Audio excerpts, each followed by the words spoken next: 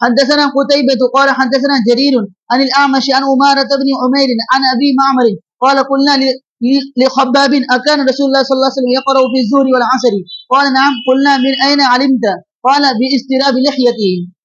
باب إذا أسمع الإمام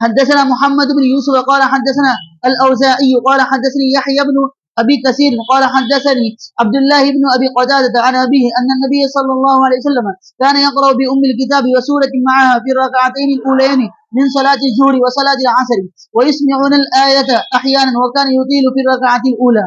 باب يطول في الركعة الأولى.